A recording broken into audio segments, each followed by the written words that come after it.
জন্য আমার মনটা কেমন যেন আঁকুপাকু করছে। কিন্তু আচার্য মশাইয়ের সময় কোথায়? আমি আচার্য মশাইয়ের কামরার দিকে গেলাম।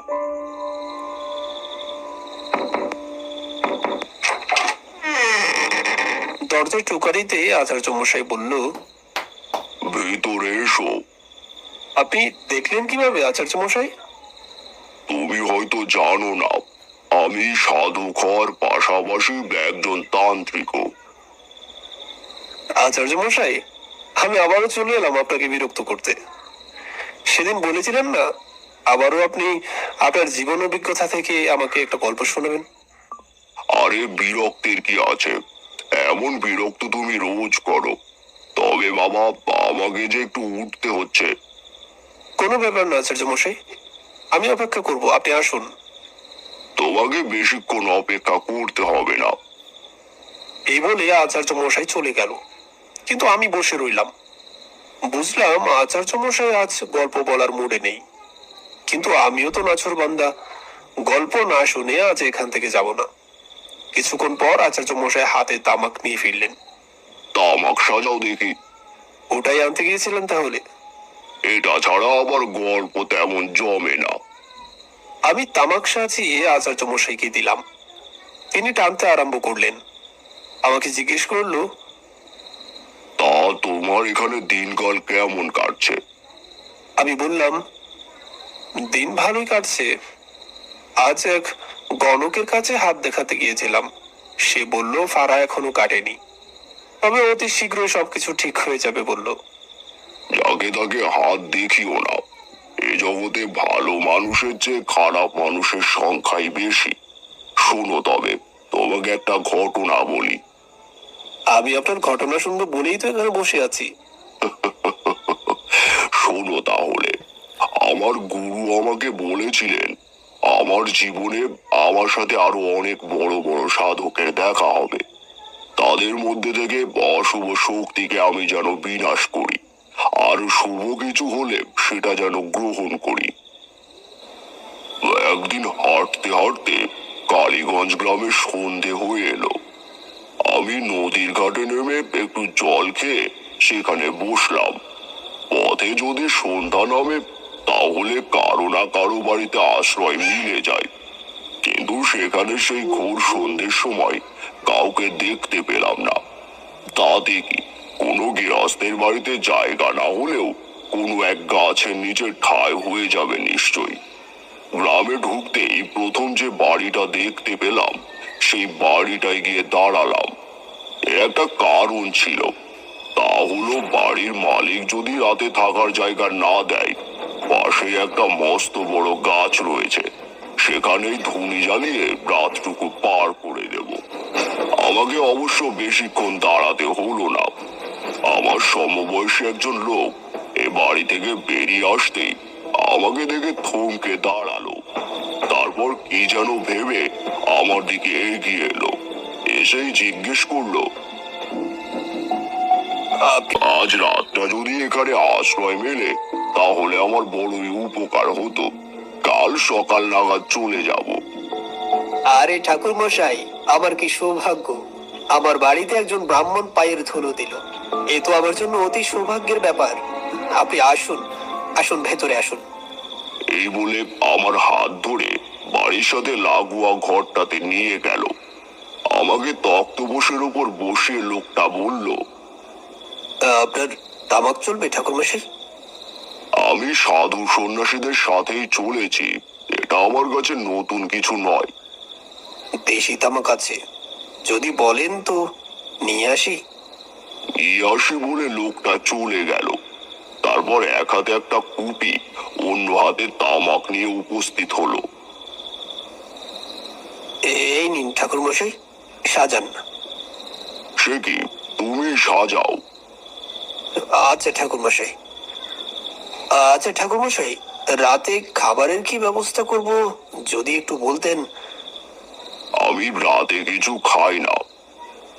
না না, সে কি কথা, গেরস্তের বাড়িতে এসেছেন, কিছু একটু খেতে তো হবেই, না হয় যে অমঙ্গল হবে।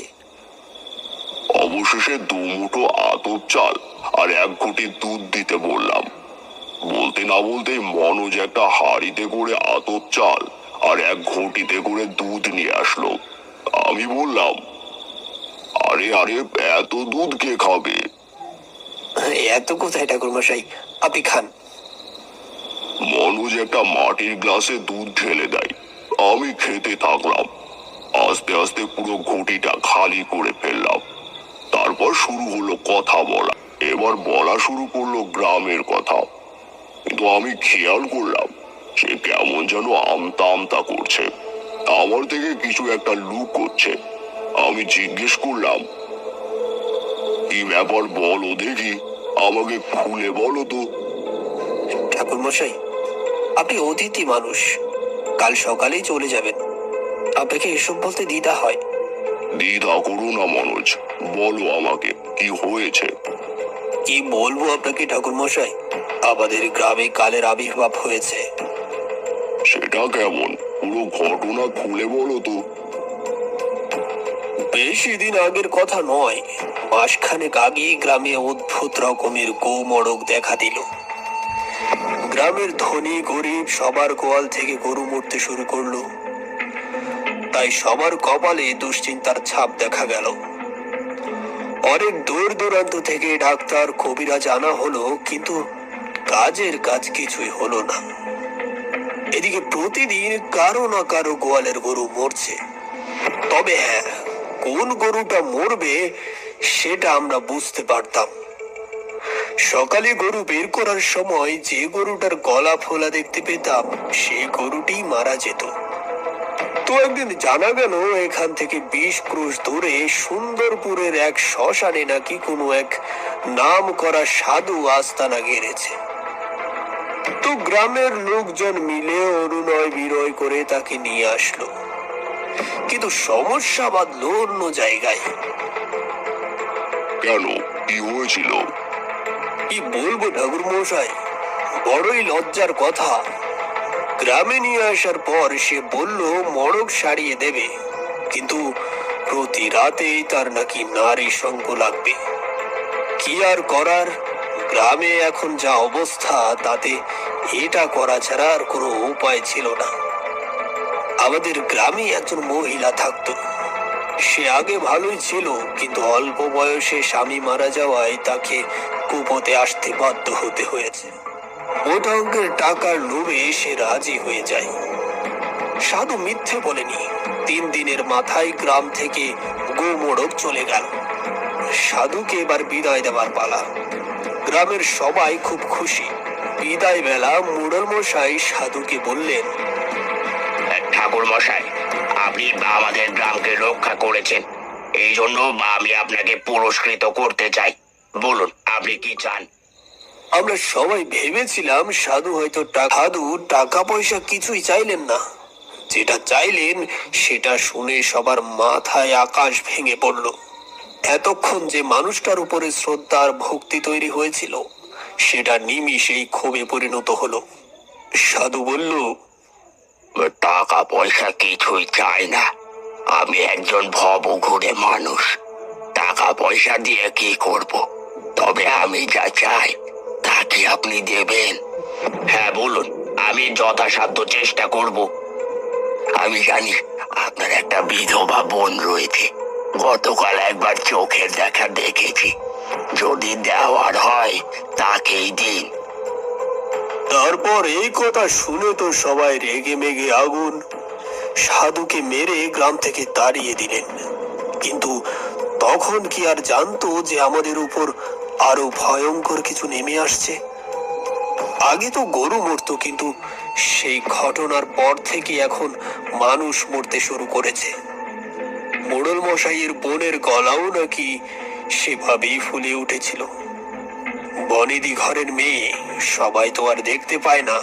যারা দেখেছে তারা বলেছে তার 2 দিন পর থেকে প্রতিদিন একজন না একজন লোক মরছেই, এবং সারাদিনের কোনো এক সময় সে মারা যেত। এই নিয়ে 15 দিন হলো ঠাকুর মশাই। প্রতিদিনই শ্মশানে চিতায় আগুন জ্বলে। আমার বাড়িতেও রোগটা এসেছে ঠাকুর মশাই। মাকে গতকাল চিতায় তুলে দিয়ে আসলাম, এখন হয়তো আমার পালা। আচ্ছা, গ্রামের কোনো মানুষ কি তার কাছে হাত দেখাতে গিয়েছিল? হ্যাঁ ঠাকুর মশাই, এমন নজির দেখে গ্রামের প্রায় সবাই তার কাছে হাত দেখিয়েছিল। কেন বলুন তো? এইবার দুয়ে দুয়ে চার মিলল। শোনো, একটা কথা মনে রাখবে, জন্ম, মৃত্যু, বিয়ে, এই তিনটি জিনিস ঈশ্বর তার হাতে রাখে। চাইলেও কেউ তা খণ্ডন করতে পারে না। তবে হ্যাঁ, আমরা নিজেরা নিজেদের মৃত্যু ডেকে আনতে পারি বটে। তুমি সাধারণ মানুষ, তোমাকে বোঝানো একটু কঠিন, কিন্তু তবুও বলি, এই যে আমরা কোনো সাধু সন্ন্যাসী দেখলে বলি হাতটা দেখে দিন, আর তখন চাইলে সাধু তোমার হাতের রেখা বদলেও দিতে পারেন। ভালোটা করতে পারে কিনা জানি না, তবে খারাপটা নিশ্চয়ই করতে পারে।